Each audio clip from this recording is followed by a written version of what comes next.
이 일이 있은 후에 압살롬은 자기가 쓸 전차와 말들을 마련했습니다. 압살롬은 호위병도 50명이나 두었습니다. 압살롬은 아침에 일찍 일어나 성문 가까이에 서 있곤 했습니다. 그런데 누구든지 재판할 문제거리가 있어 왕을 찾는 사람은 그 성문을 지나가게 되어 있었습니다. 그런 사람이 오면 압살롬은 그 사람을 불러 세워서 어느 성에서 왔소? 하고 물었습니다.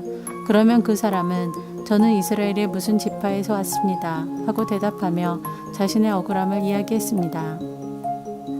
그러면 압살롬은 당신의 주장이 옳소. 하지만 왕궁 안에는 당신의 말을 들어줄 사람이 없소. 하고 말했습니다.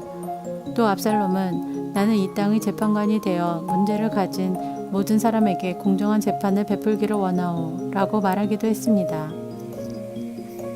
사람들은 압살롬에게 가까이 나와 절을 했습니다. 그러면 압살롬은 자기 손을 내밀어 그들을 일으키고 그들에게 입을 맞추었습니다. 압살롬은 다윗 왕에게 재판을 받으러 오는 모든 이스라엘 사람들에게 이런 식으로 행동했습니다. 이런 방법으로 압살롬은 모든 이스라엘 사람들의 마음을 사로잡았습니다. 4년이 지난 후에 압살롬이 다윗 왕에게 말했습니다. 제가 헤브론으로 가는 것을 허락해 주십시오. 여호와께 약속한 것이 있으니 그 약속을 지키고 싶습니다. 아람 땅 그술에 살 때 저는 만약 여호와께서 저를 다시 예루살렘으로 돌아가게 해주신다면 여호와를 헤브론에서 예배 드리겠습니다. 라고 약속한 적이 있습니다. 그러자 왕이 말했습니다. 평안히 가거라. 그래서 압살롬은 헤브론으로 갔습니다. 그러나 압살롬은 이스라엘의 모든 지파에 몰래 사자들을 보냈습니다. 사자들은 백성들에게 나팔 소리가 울리면 압살롬이 헤브론에서 왕이 되었다고 외치시오 라고 말했습니다. 압살롬은 자기와 함께 갈 사람 200명을 초대했습니다. 그들은 압살롬과 함께 예루살렘을 떠났지만 압살롬이 무슨 일을 꾸미고 있는지는 몰랐습니다. 다윗에게 도움을 주던 사람 중에 아히도벨이라는 사람이 있었는데 아히도벨은 길로 마을 사람이었습니다. 압살롬은 제물을 바치는 동안 아히도벨의 고향인 길로로 사람을 보내 아히도벨을 오게 하여 자기 편으로 만들었습니다. 압살롬의 계획은 착착 잘 진행되었습니다. 점점 많은 사람들이 압살롬을 돕기 시작했습니다. 어떤 사람이 와서 이스라엘 사람들이 압살롬을 따르기 시작했습니다. 라고 다윗에게 소식을 전해주었습니다. 그러자 다윗은 자기와 함께 예루살렘에 있던 모든 신하들에게 말했습니다. 서둘러 떠나야겠다. 서두르지 않으면 압살롬에게 잡히고 말겠다.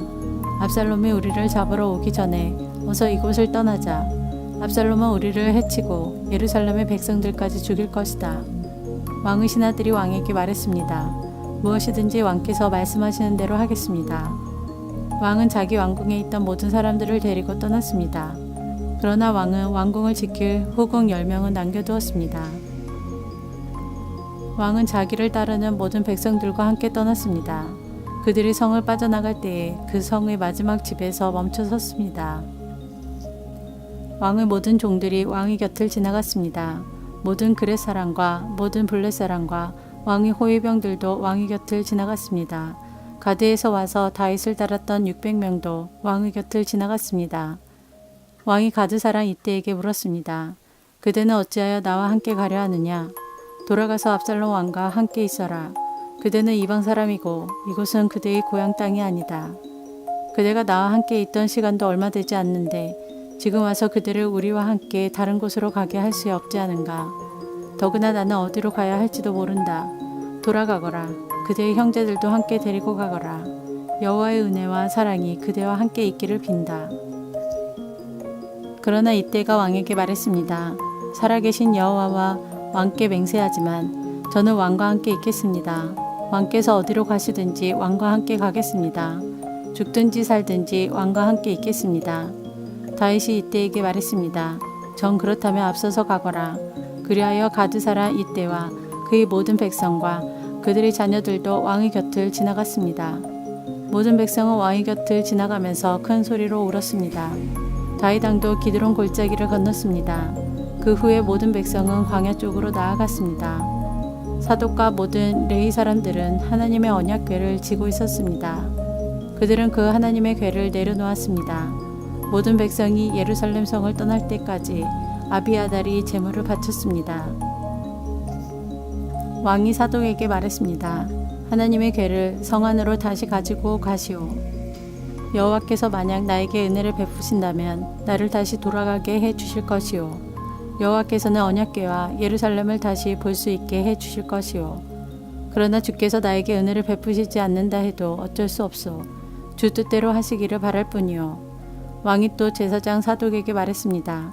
그대는 선견자요. 평안히 성으로 돌아가시오. 그대의 아들 아히마아스와 아비아달의 아들 요나단을 데리고 가시오. 광야로 들어가는 길목에서 그대가 소식을 전해주기를 기다리고 있겠소. 그리하여 사독과 아비아달은 하나님의 궤를 가지고 예루살렘으로 돌아가서 거기에 머물러 있었습니다. 다윗은 울면서 올리브산으로 올라갔습니다. 다윗은 두 손으로 머리를 가리고 맨발로 올라갔습니다. 다윗과 함께한 모든 백성도 자기 머리를 가렸습니다. 그들도 울면서 올라갔습니다. 누군가가 다윗에게 말했습니다. 왕을 배반하여 압살롬과 함께 음모를 꾸민 사람 중에 아히도벨도 있습니다. 그 말을 듣고 다윗이 기도드렸습니다. 여호와시여, 아히도벨의 계획을 어리석은 것으로 만들어 주십시오. 다윗이 산꼭대기에 이르렀습니다. 그곳은 다윗이 하나님께 예배드리던 장소였습니다. 아렉 사람 후세가 다윗을 맞아들였습니다. 후세의 옷은 찢어져 있었고 머리에는 흙을 덮었었습니다. 그것은 슬픔을 나타내는 표시였습니다. 다윗이 후세에게 말했습니다. 그대가 나와 함께 간다면 그대는 짐만 될 뿐이요. 그러나 만약 그대가 성으로 돌아간다면 그대는 아히도벨의 계획을 쓸모없는 것으로 만들 수 있소.